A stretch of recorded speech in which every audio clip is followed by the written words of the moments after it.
두 시대를 넘어 새 시대로 윤석만의 안녕 대한민국.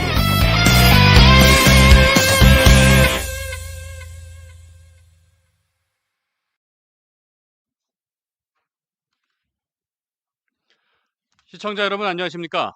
윤석만의 안녕 대한민국 5월 13일 아침 방송 시작하겠습니다. 자, 바로 본론으로 들어가겠습니다. 첫 번째 기사 띄워주십시오. 김문수 후보가 한덕수 전 총리에게 국민의힘 선대위원장 합류를 요청했지만 한덕수 전 총리가 고사를 했습니다. 지난번에 김문수 후보가 최종으로 결정되고 난 다음에 아마 여러분들 기억하실 거예요. 한덕수 전 총리가 김문수 후보를 와락 끌어안는 모습이 그 동영상이 화제가 됐는데 그 모습을 보면 정말 엄청 즐거워하고 기뻐하는 모습으로 이렇게 와락 끌어안아줬단 말이죠.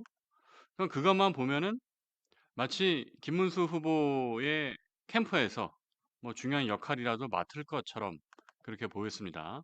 그러나 그렇게 하지 않았어요. 네, 물론 그게 이상한 건 아닙니다. 잘못된 건 아니에요. 하지만 한덕수 전 총리가 그렇게 와락 끌어안는 모습을 보고 뭔가 그래도 큰 도움을 주려나 보다 싶었는데 그렇지 않았습니다. 그냥 집으로 돌아가셨습니다.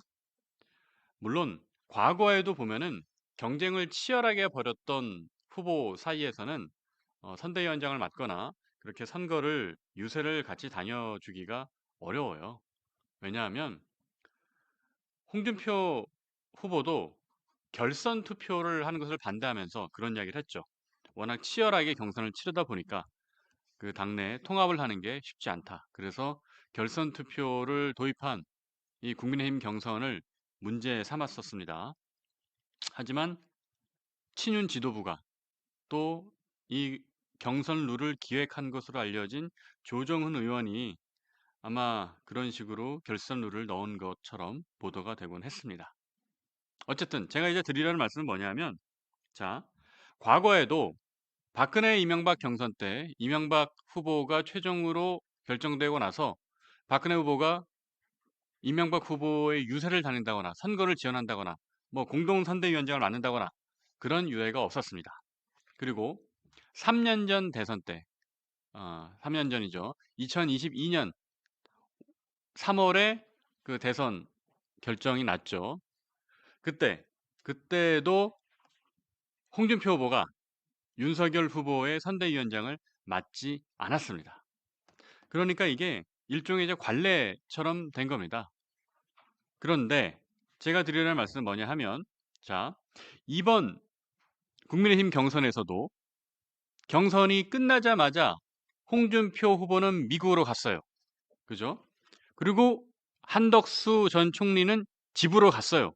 그죠? 그런데 한동훈 후보만 유일하게 남아서 김문수 후보를 위해 싸워줬잖아요. 어떤 건지 기억하십니까? 지난 토요일 새벽, 5월 10일 새벽에 친윤 지도부들이 주도한 당내 쿠데타, 그러니까 정상적인 절차를 거쳐서 선정된 김문수 후보를 강제로 내리고 한덕수 후보로 옹립하려 했던 그 당내 쿠데타를 가장 맨 앞에서 맨몸으로 막아서 방어해줬던 사람이 누굽니까? 한동훈 후보죠. 그죠? 그리고 당 내에서 지금 열심히 당원 가입을 배가 운동하자는 목소리로 당원들을 많이 가입시켰던 그 사람은 또 누굽니까? 한동훈 후보입니다. 계속 뒤에서 소리 없이 선거 지원을 하고 있어요. 그리고 무엇보다 김문수 후보가 살아 돌아올 수 있었던 가장 큰 동력은 한동훈 후보였습니다. 그런데 왜 유독 한동훈 후보한테만 이 강성 보수와 그리고 친윤 층에서 비판을 하냐는 겁니다. 그죠? 어제 김대식 의원 라디오 방송에서도 그랬고, 그리고 그 대변인 중에 제 이름도 조차 기억이 잘 이해 안 나는데 박민모라는 친구가 하나 있어요. 그 젊은 친구인데 참 그 친구도 정치에 들어와서 하고 있는 행보를 보면 참 안타깝기 그지없습니다. 안타까운 친구 중에 한 명인데 제가 그 친구가 대통령실 들어가기 전에 한번 밥을 한번 사준 적이 있습니다, 제가. 왜냐하면 저는 청년 정치인들을 많이 응원하고 청년 정치인들이 잘 되길 바라는 마음에서 제가 청년 정치인들은 주로 밥을 많이 사줬습니다. 그렇게 여러 명 뭐 밥을 사줬죠. 근데 그 중에 한 명이 박민영 씨, 박민영 씨도 있었어요. 근데 그 박민영 대변인 같은 경우도 어제 또 이상한 소리 하더라고요. 계속 이상한 소리를 하는데, 자, 김대식 의원이나 뭐 이런 분들이 하는 말이 뭡니까? 일단 선대위에 들어와서 해라. 분탕질하지 말라. 그러면서 합쳐야 된다. 통합해야 된다. 그런 얘기를 합니다. 제가 드리고 싶은 말씀은 이거예요. 한덕수 후보도 집으로 갔고, 홍준표 후보는 미국으로 갔고, 과거에 박근혜도 이명박을 돕지 않았는데, 선대위원장을 하지 않았는데, 왜 자꾸 한동훈 전 대표한테만 이렇게 달라붙어서 못 살게 구냐는 거죠. 도대체 왜 그런 겁니까? 왜 그런 겁니까? 자, 우리 시청자 여러분들 의견 들어보니까 박민영 의원이 뭐 그전에도 잘못을 좀 많이 한 것 같아요. 계속 안 좋은 말씀들이 표현이 나오는군요.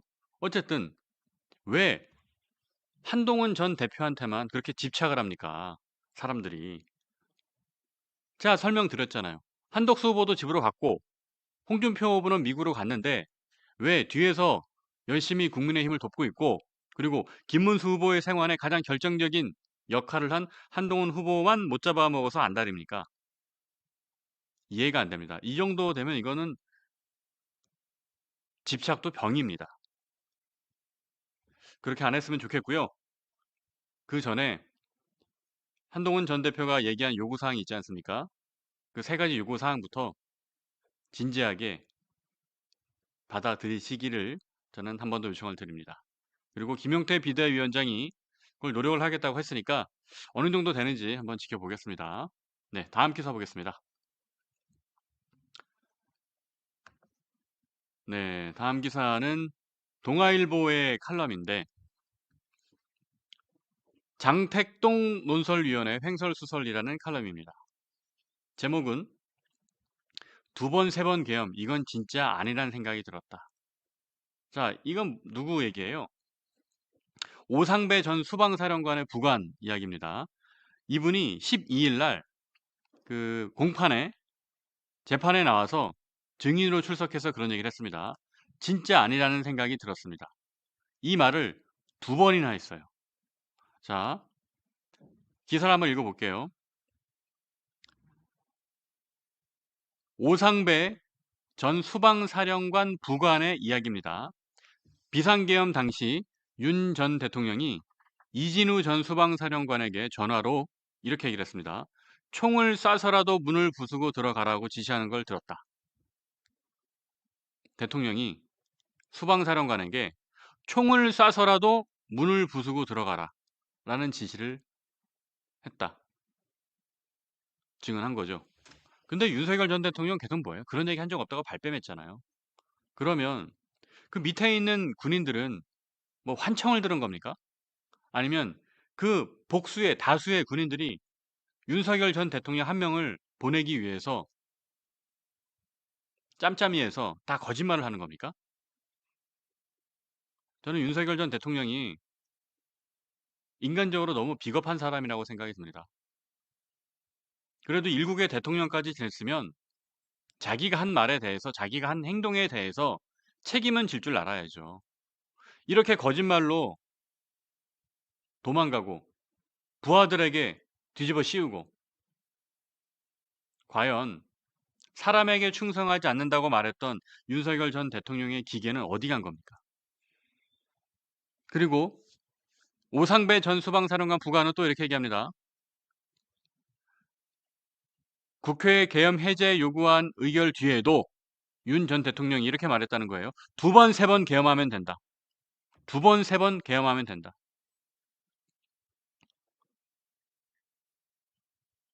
이게 계몽령입니까? 이건 계몽령이 절대 될 수 없잖아요. 군대에 있는 지휘 체계에 있는 각각의 보직을 맡은 지휘관들이 동일하게 증언하고 있습니다. 그죠? 그런데 윤석열 전 대통령만 거짓말을 하고 있습니다.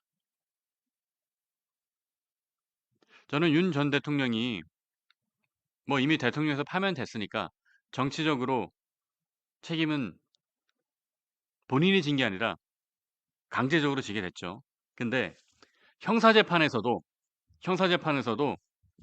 진짜 내란 우두머리 혐의가 인정될 것 같아서 그런 생각이 듭니다. 지금 나오고 있는 이야기들을 보면 본인이 다 거짓말이라고 부정했던 것들이 사실로 드러나고 있어요. 아니 어떻게 총을 쏴서라도 문을 부수고 들어가라. 국회에다가 그런 지시할 수 있죠? 군 병력에게. 그리고 계엄 2번, 3번 하면 된다? 어떻게 이게 계몽령입니까? 그럼 제가 이 말씀을 드리는 이유는 계엄에 대해서 계몽령이라고 옹호했던 사람들, 비상계엄에 대해서 반대하지 않았던 사람들, 그리고 탄핵은 잘못된 것이라고 그렇게 광장에 나가서 여론을 호도했던 정치인들, 왜 그들은 아무런 사과도 없이 조용히 넘어갑니까?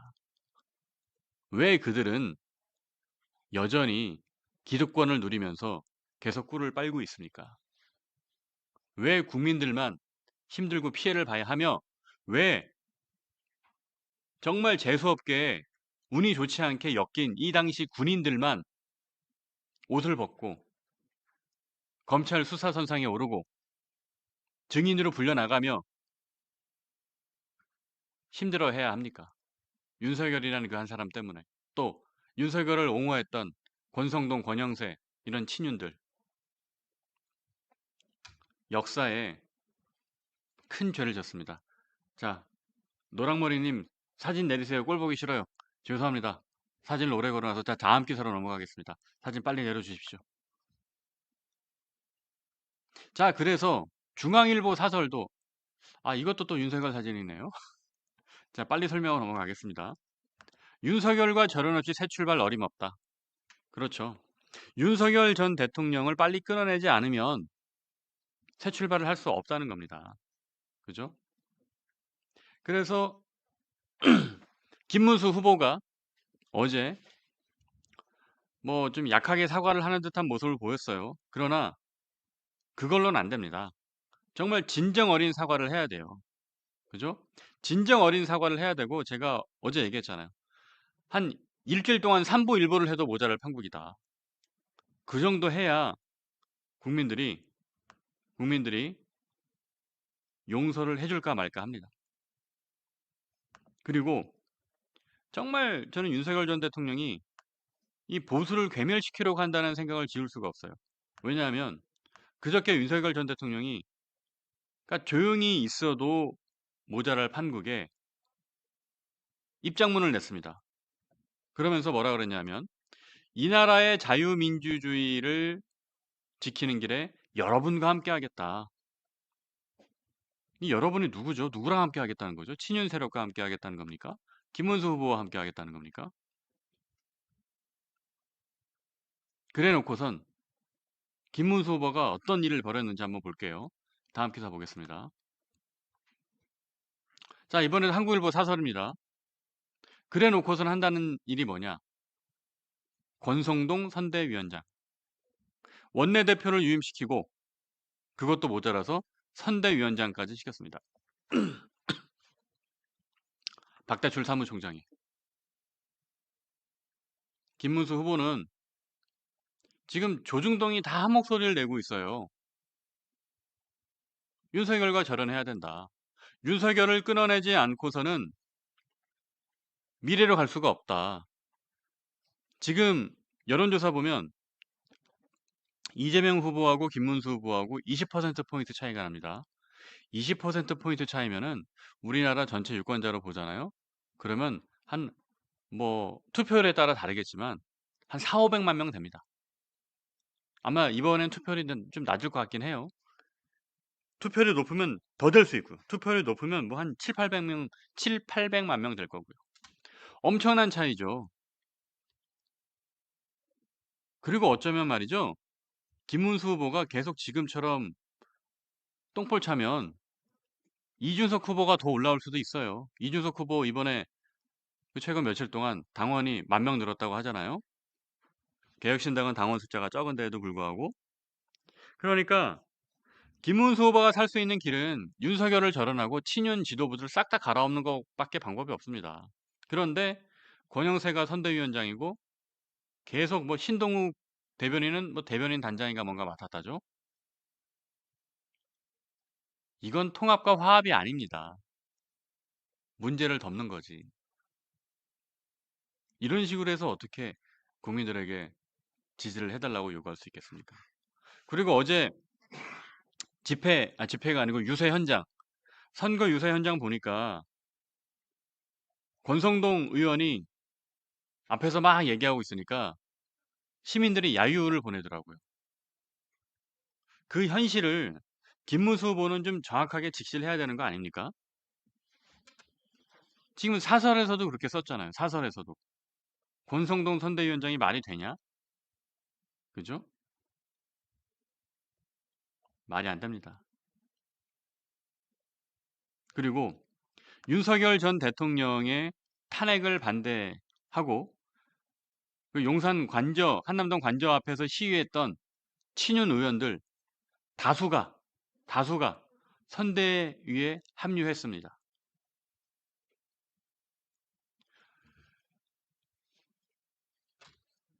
근데 우리 국민 여러분께서 착각하고 계시는 게 있을 것 같아서 제가 정확하게 말씀을 드릴게요. 우리가 선거 캠프를 보면 뭐 어떤 국회의원은 뭐를 맡고 무슨 국회의원은 뭐를 맡고 그러잖아요. 근데 그게 캠프에서 그 사람한테 일종의 위인설과하는 측면이 큽니다. 그 말씀은 무슨 뜻이냐면 선거 캠프에서 어떤 위원장 혹은 무슨 본부장 이런 걸 맡았다 그래서 그 의원들이 다 일을 하는 건 아니에요. 특히 이 메머드급 선거 캠프가 꾸려지면 뭐 한 5-60명씩 국회의원들이 직책을 맡아요. 근데 그 5-60명한테 직책을 주고 그 직책을 맡은 사람들이 다 실무적인 일을 하는 건 아닙니다. 실무적인 일을 하는 사람들은 그 실무 캠프가 따로 있어요. 그 안에서 실무적인 일을 하는 거지 의원들 한 명 한 명이 나가서 선거에서 대단하게 뭔가 유세를 하는 건 아니에요. 핵심 역할을 맡고 있는 소수의 의원들은 진짜 일을 합니다. 그러나 그냥 이름만 걸어놓고 나도 선거 도왔네 하는 의원들도 많습니다. 그건 제가 이 말을 드리려는 이유는 뭐냐면 친윤들 다수 의원들한테 무슨 직함을 맡겨놨는데 그 직함 꼭 없어도 된다는 이야기예요.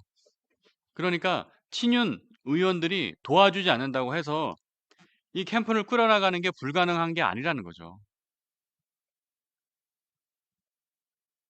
예를 들어서 뭐 제가 맡았던 메시지 총괄 같은 자리도 의원들이 직접 메시지 총괄 맡기는 힘듭니다.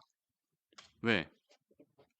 의원들이 직접 그런 메시지를 전략적으로 작성하고 쓰고 하는 역할을 할 수 있는 사람들이 많지 않아요. 그런 걸 잘할 수 있는 사람들이. 그리고 의원들은 의원들이 해야 할 일이 있어요. 첫 번째, 지역을 다니면서 지역표를 다듬어야 돼요. 지역에 가서 본인들이 열심히 후보의 대리인이 돼서 열심히 선거하고 다녀야 돼요. 그러니까 선거에서 국회의원들이 할 수 있는 가장 중요한 역할은 그겁니다. 지역표를 다듬는 것. 그렇기 때문에 제가 드리는 말씀은 김문수 후보가 의지가 있었다면 어떤 과거와의 저런 의지가 있었다면 친윤계 의원들 다수를 이렇게 캠프에 직함을 주지 않았을 것이다. 굳이 안 줘도 된다. 그 얘기는 뭐냐 하면 김문수 후보가 윤석열 전 대통령과 절연할 뜻이 아직 없다는 겁니다. 모르겠어요. 선거일이 투표일이 다가올수록 마음이 바뀔지는 모르겠는데 적어도 현재로서는 없다는 거예요. 그러니까 제가 지금 이 한국일보 사설을 보다 보니까 옆에 실시간 주요 뉴스로 그런 기사가 하나 있네요. 이수정 경기대 범죄학과 교수인가요, 이분이? 범죄심리학과 교수인가요? 이분이 문수야 어떡하냐라고 페이스북에 썼다가 이틀 뒤에 태세 전환을 해서 최선을 다하겠다. 그렇게 얘기했다는 기사가 또 옆에 보여서 정치인들이 이렇습니다. 정치인들이 모든 정치인이 그런 것은 아닙니다. 한동훈 전 대표처럼 그렇지 않은 정치인들도 소수 있지만 대부분의 정치인들이 저렇습니다. 어제와 오늘이 다르고 갑자기 표변하고 그런 정치는 더 이상 안 봤으면 좋겠네요. 자, 다음 기사 보겠습니다. 자, 이게 주요 기사들을 논평을 하다 보니까 제가 시청자 여러분께 좀 양해 말씀 드려야겠습니다. 여러분들이 보기 싫은 얼굴들이 계속 나와요. 왜냐하면 오늘의 주요 이슈를 논평하면서 윤석열, 김문수, 이재명 이분들을 언급을 안 할 수가 없는데 이분들의 사진이 계속 나오네요. 그 부분은 저도 송구합니다. 뭐 그렇다 그래서 이 부분 말고 이분들 말고 뭐 다른 무슨 뭐 아기 공룡 둘리 사진을 놓고 쓸 수도 없지 않습니까? 자, 기사 내용은 이렇습니다. 이재명이 최다 득표율로 압승을 노린답니다. 58% 득표를 하겠답니다. 정말 기분 나쁘네요. 정말 자괴감이 듭니다. 이재명 후보가 탄핵 정국에서도 말이죠. 탄핵 정국에서도 40%의 벽을 넘지 못하고 계속 35%, 36% 그렇게 박스권에 갇혀 있었어요. 탄핵 정국에서도. 근데 이제는 58%를 얻겠답니다. 어디서 이런 자신감이 나오냐고요? 근거 없는 자신감이냐고요? 충분히 근거가 있어요. 그래서 자괴감이 듭니다. 지금처럼 김문수 후보가 이러고 있으면 58% 득표 가능합니다. 왜냐고요? 여러분도 잘 아실 거예요. 자, 국민 여론이 비상계엄은 잘못했다라는 여론이 90%예요. 90%가 비상계엄은 잘못했다라고 생각을 해요. 탄핵, 윤석열 전 대통령 탄핵, 헌법재판소의 탄핵 결정 이후 훨씬 더 탄핵 잘했다라는 의견이 많아요. 아마 이제는 한 80% 될 것 같아요. 왜냐하면 지금 국민의힘 내부에서도 윤석열을 손절해야 한다는 얘기가 나오고 있으니까. 그러면 잘 생각해 보십시오. 국민의 80%는 비상계엄이 잘못됐고 윤석열 탄핵 잘했다라고 얘기를 합니다. 그죠? 근데 김문수 후보는 안 그렇잖아요. 김문수 후보를 지지하고 있는 그 주변 사람들 어떤 생각이에요? 계엄령은 계몽령이었다 생각하잖아요. 그리고 윤석열 탄핵하면 안 된다고 주장했었고 심지어 탄핵된 뒤에 윤 어게인까지 외쳤던 분들이에요. 자, 이런 분들이 국민 대다수가 국민의 80%는 계엄을 반대하고 윤석열 파면 잘했다고 얘기하는데 이들의 의견과 배치되는 주장을 하면서 어떻게 대선에서 이겨보겠다는 겁니까? 저는 이재명의 이 자신감 58% 목표하겠다. 저는 오히려 이거 겸손하다고 생각합니다. 60% 이상도 얘기할 수 있어요. 근데 60%도 아니고 58%예요. 뭔가 육자가 들어가면 자만해 보일까봐 정교하게 설계된 메시지입니다. 이거 아마 마음속으로는 60%, 70% 얻을 수 있다고 생각할걸요? 그러나 속마음을 드러내지 않고 58% 선에서 적당히 다듬은 겁니다. 왜? 자만해 보이지 않도록 정교하게 설계된 수치입니다. 이거는. 59도 아니고 60도 아니고 딱 58%. 지금처럼 김문수 후보와 친윤 기득권들이 하고 있으면 충분히 가능한 숫자입니다. 그리고 어제 홍준표 후보의 책사인 오랜 책사죠. 이병택 카이스트 명예교수가 이재명 품으로 갔습니다. 이현주 의원이 어제 점심까지 같이 먹으면서 계속 설득을 했대요. 이현주 의원은 누굽니까? 지난 대선 때 홍준표 후보의 선거대책위원장 했던 사람이에요. 그러니까 홍준표 후보하고 연이 깊습니다. 그랬던 이현주 의원이 이병택 교수를 스카웃해서 영입해서 이재명 캠프로 간 거예요. 그랬더니 이재명 캠프 기존에 있던 사람들 입장에서는 좀 약간 부정적이고 반대하는 목소리도 있나 봅니다. 하지만 이현주 의원이 비중 있게 영입을 해갔고, 그리고 한창 중도 보수를 외치고 있는 이재명 후보이기 때문에 아마 이병택 교수에게 어떤 역할을 줄 것으로 보입니다. 그리고 어제 이재명 후보가 페이스북에서 홍준표 후보를 그렇게 띄워줬잖아요. 이재명 후보가 그 보수 정치인 중에 그 정도로 극찬하고 띄워준 사람은 홍준표 후보가 어제 처음이었을걸요? 그러면 이재명 후보가 뭐하러 홍준표 후보를 띄워주겠습니까? 뭐하러 띄워주겠습니까? 홍준표 후보 미국 가면서 뭐라 그랬어요? 윤석열한테 2번 내다봐야 당했다. 그리고 권영세, 권성동, 박수영 이런 사람들 정계 은퇴하라, 의회직 사퇴하라 강하게 주장하고 갔잖아요. 그 빈틈을 이재명이 노리고 있는 겁니다. 아, 이 상황에서 내가 홍준표를 데리고 올 수 있겠다. 모르죠, 정말. 홍준표 후보 여러분 기억하시죠?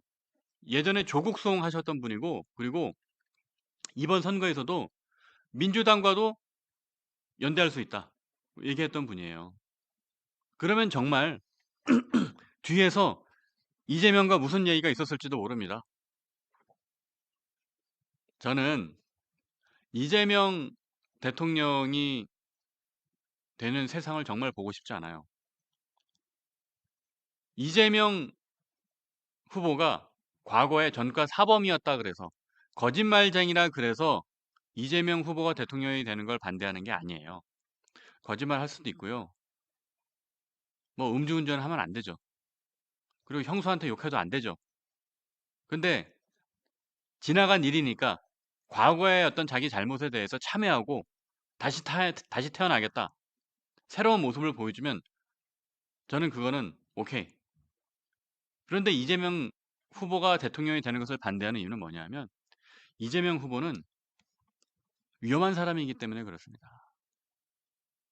자기가 대법원에서 유죄 결정이 났다고 대법원장 탄핵까지 하겠다 그러고, 대법원장 청문회 부른다 그러고, 대법관들 다 부르고, 특검한다 그러고, 사법부의 위에 있으려고 하잖아요. 그런 지점들이 저는 이재명이 위험하다고 생각합니다. 그런데 정말 부끄러운 건 뭔 줄 아십니까? 위험하기로 따지면 윤석열도 독인 개긴이란 이야기입니다. 그게 부끄러워요. 저랑 이름이 비슷한 것도 부끄럽습니다. 그래서 제가 제 유튜브 채널 이름을 윤성만 TV로 안 하고 성만 TV로 했습니다. 부끄러워서. 물론 그 이병태 교수가 민주당에서 이제 퇴짜받았다라는 기사도 있습니다. 앞서 제가 설명드렸죠. 민주당 의원들이 당내 반발이 심해가지고 그래서 퇴짜났다라는 기사도 있는데, 이것에 대해서 이재명 후보가 공식적으로 아직 언급을 하지 않았어요. 그런데 이현주 의원이 비중 있게 이병태 교수를 영입해 갔단 말이에요. 그러면 그 부분에 대해서 이재명 후보가 어떤 판단을 내릴 겁니다. 방금 제가 설명하는 것처럼 홍준표 후보와의 연결고리. 모르죠. 정치에서 어떤 일이 나서 모르죠. 이재명 대통령이 되고 홍준표 국무총리가 될 수도 있는 거 아닙니까? 비상계엄과 정당 쿠데타까지 벌어지는 세상인데 백주 대낮은 아니죠. 그 10시, 평일 10시 반에 자유민주주의 국가 대한민국에서 비상계엄까지 벌어지는 나라에서 뭔 상상인들 못 해보겠습니까? 저는 이재명 대통령이 집권하게 되면 정말 대한민국의 미래가 어둡다 생각하는데요. 그런데 이제는 그것도 자신 있게 비판하기도 어려워요. 왜? 윤석열 전 대통령도 독인 개긴입니다. 윤석열이나 이재명이나 자유민주주의를 망가뜨리고 위험하게 몰아가는 짓은 똑같습니다. 그리고 그런 윤석열을 아직까지도 신주단지 모시듯이 저렇게 떠받들고 있는 친윤과 기득권 세력들은 정말 매국노에 가깝다고 생각을 합니다. 우리가 중도적이고 합리적이고 이성적이고 상식적으로 생각을 하는 분들이라면 윤석열과 이재명이 독인 개긴이라는 것을 알 수 있을 거예요. 그러니까 우리가 이재명은 안 돼라고 국민들에게 이야기하고 설득하려면 윤석열도 잘못했어. 윤석열도 끊어내고 가야 돼. 라고 정확하고 떳떳하게 진심 어리게 얘기할 수 있어야 됩니다. 그러려면 지금 윤석열이 연상되는 인물들, 권성동 같은 사람들 선대위원장에서 바로 내보내야죠. 권성동 얼굴만 봐도 윤석열이 떠오르는데 선대위원장까지 앉혀놓으면 국민들한테 표를 달라고 하는 겁니까? 그게 표를 주지 말라고 하는 겁니까? 이거는 상식과 합리, 이성을 갖춘 사람들이라면 누구나 생각할 수 있는 거예요. 왜 그걸 모를까요? 저는 안다고 생각합니다. 알아요. 그럼 아는데 왜 그러냐고요? 김문수 후보도 이번 대선 졌다고 생각하는 겁니다. 김문수 후보도 요새 이렇게 돌아가는 분위기를 보니까 다음 당권에 뭔가 욕심이 가 있는 것 같아요. 어차피 이번 대선은 졌으니까 다음 당권 나도 한번 노려봐야겠다. 그러지 않고서는 이렇게 할 수가 없습니다. 자, 준비된 영상 하나 있는데요. 영상 하나만 잠깐 보고 가시겠습니다. 자, 피디님 영상 준비되면 바로 하나 틀어주십시오. 아까 어제회장 모욕 가셨는데 최상병 모욕에 따로 참여 안 하시는 분이신가요? 어디 뭐지? 최상병 묘지를 왜 참배를 안 하셨냐? 최상병 모형이요. 참배를 왜 안 하냐? 안 하고 있냐고 말씀하셨어요. 최상병 모형 밑에 연평해전 연평해전. 예, 이렇게. 저 오늘 이제 다 다닐 수가 없습니다. 자, 다음 기사 띄워주시면 그 기사 보면서 같이 얘기를 할게요. 자, 좀 전에 김문수 후보의 영상을 보셨습니다. 김문수 후보가 이제 나라를 위해 희생하신 분들의 묘역을 참배를 했죠, 어제. 그래서 연평해전 전사자 분들을 참배를 했습니다. 그런데 연평해전 전사자 묘역을 참배한 거는 잘한 일이에요. 정말 잘한 일이에요. 그거는 필요합니다. 근데 문제는 저 영상에서 보는 것처럼 최상병 묘역을 안 갔다는 건 그렇다 쳐요. 근데 최상병이 누군지도 모릅니다. 최상병 얘기를 하니까 연평해전이요? 연평해전 전사자요? 뭐 그런 뉘앙스로 지금 답을 했어요. 대한민국에서 최상병을 모르는 거는 뉴스를 안 본 사람들이면 모를 수 있어요. 근데 우리가 그래도 뉴스를 보는 사람들은 최상병을 모를 수 없거든요. 그 뜨거웠던 이슈를. 그 최상병은 얼마나 억울하게 죽었습니까? 희생되고 난 뒤에도 계속 제대로 대접을 못 받고 있잖아요. 20대 초반에 그 꽃다운 나이에 희생을 당했는데도 불구하고 그 대통령의 잘못된 판단과 아집과 권력욕 때문에 죽어서도 그 이름을 제대로 대접받지 못하는 희생자가 최상병입니다.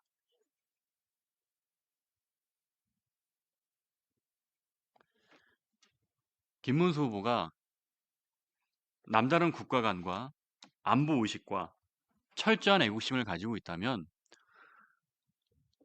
이렇게 국가를 위해 희생된 분들을 업신여기면 안 됩니다. 최상병을 모를 수 있다는 것은 말이 안 됩니다. 그리고 김용태 의원도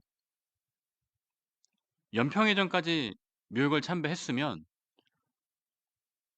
방금 영상에서 김문수 후보가 최상병이요? 최상병이요 하니까 김용태 의원이 뭐라고 그럽니까? 조용히 연평해전 옆에 있다고 이제 언지를 줍니다. 김용태 의원은 최상병을 알죠. 왜 모르겠어요. 그래서 김용태 의원은 나중에 이제 혼자 김문수 후보 가고 혼자 최상병 묘역을 참배했다고 합니다. 아마 인터뷰에서 언급이 돼서 간 건지 아니면 원래 갈 생각이 있어서 간 건지는 모르겠습니다만은 혼자 갔어요. 혼자 갈 거면은 그 연평해전 옆에 있다고 했으면서 최상병 묘역 잠깐 갔다 오는 거 그 뭐 어려운 일입니까? 그 잠깐 갔다 오는 거 5분도 안 걸리잖아요. 5분이 뭡니까? 옆에 있으면 지나가다가 들르면은 한 3, 4분이면 충분히 할 수 있는 건데 그게 그렇게 시간 내기가 어려웠습니까? 김용태 의원이 최상병 문제에 대해서 저는 과거에도 문제 제기를 하고 목소리를 냈던 것으로 기억을 해요. 그렇다면 김용태 의원이 혁신을 하겠다고 했으면 김문수 후보를 데리고 끌고서라도 갔어야죠. 그렇게 안 했잖아요. 그러면서 조선일보에는 오늘 이렇게 크게 기사가 났습니다. 젊은 시절 김문수처럼 정치개혁하겠다. 이거는 김문수가 잘 할 수 있도록 옆에서 도와주겠다는 게 아니라 전문용어로 말하면 김문수 쪼칭하는 겁니다. 조선일보에 이렇게 딱 대서특필된 기사를 보면서 김문수 후보가 아 그래 김용태가 젊은 시절에 나처럼 하겠다는구나. 아유 그래 이쁜 놈 이쁜 녀석 그렇게 속으로 생각하겠죠.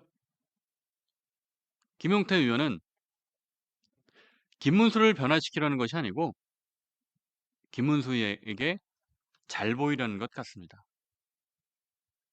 20일간 빠르게 변화하겠다? 이런 상태로 어떻게 빠르게 변할까요? 그죠? 그리고 이 조선일보 기사에서 정말 걸리는 부분이 하나 있어요. 제가 오늘 아침에 한 6시쯤 일어났는데 보통 그쯤 이제 일어나서 제가 하는 게 일단 조중동을 봅니다. 조중동을 일단 쫙 봐요. 근데 그러다가 김용태 의원 인터뷰를 보고서는 이 부분에 걸렸어요. 이 부분에 걸려서 실망스러웠습니다. 그리고 뭐 화가 날 정도는 아니었지만 이거는 내가 바로잡아야겠다 해서 집에서 일어나자마자 유튜브 녹화를 해가지고 성만TV에 하나 올리고 왔습니다. 그래서 아까 아침에 일찍 올라가게 된 거였는데 그 기사 내용은 이겁니다.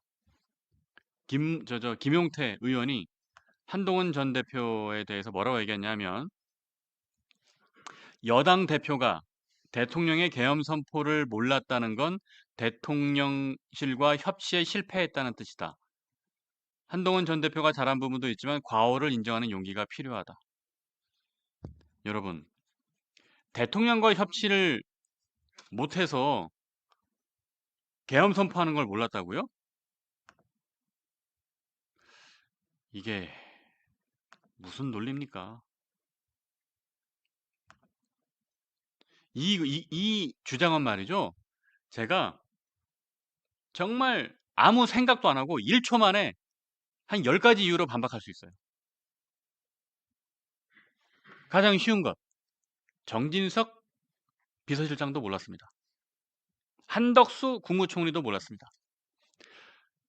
윤석열 대통령과 그렇게 술 먹고 이야기하고 떠들던 친윤 의원들도 몰랐습니다. 그런 상황에서 대통령이 만나주지도 않는 당대표가 그걸 어떻게 합니까? 아니 대통령 비서실장도 몰랐다니까요. 아니 정진석 실장이 그렇게 주장하고 있죠.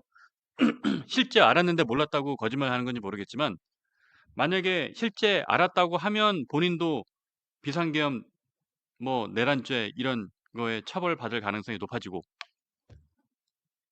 알았는데 몰랐다고 하는 거는 그게 밝혀지면 그것도 더 큰 문제가 되고 하지만 어쨌든 정진석 비서실장도 몰랐다고 합니다. 그걸 당대표가 어떻게 합니까? 그리고 잘 한번 생각해 보세요. 한동훈 전 대표가 만약에 그 당시에 비상계엄 할 거라는 걸 미리 알았어요.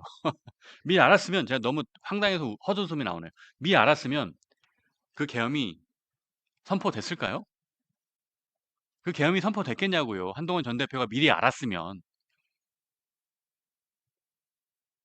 그러니까 윤석열 전 대통령은 한동훈 전 대표에 대해서 잘 알잖아요. 일부러 안 알린 거죠. 왜? 아, 이걸 내가 한동훈이한테 얘기하면 한동훈이 어떻게든 기필코 맞겠지? 그래서 안 알린 거잖아요. 그리고 체포조에도 집어넣었던 거 아닙니까? 국회의장 체포하고 야당 대표 체포하고 여당 대표는 왜 체포합니까?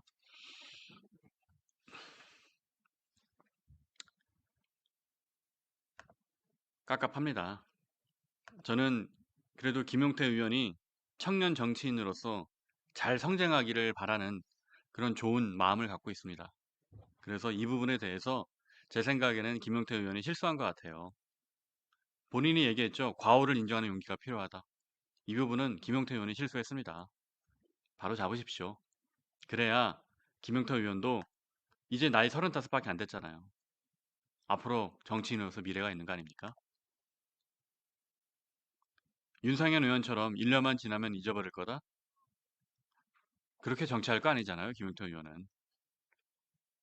윗세대, 구시대 정치인들이 했던 것과는 다른 걸 하겠다고 정치인이 된 거 아니었어요? 2021년 겨울에 저랑 만났을 때 저에게 했던 본인이 정치하는 이유, 저와 나눴던 그 이야기 중에 저는 김용태 의원 좋은 정치인으로 성장하기를 계속 바라고 있었고 지금도 그렇습니다. 잘못한 게 있다면 인정하는 용기가 필요하다. 본인의 말처럼 실수했다면 바로 잡으시기를 요청드리겠습니다. 부탁드립니다. 자, 다음 기사 볼게요. 김용태 의원이 또 사과를 했는데 저는 이것이 김문수 후보가 얼굴 마담으로 쓰는 거 아니냐라는 우려를 어제 했습니다. 근데 그런 것 같아요.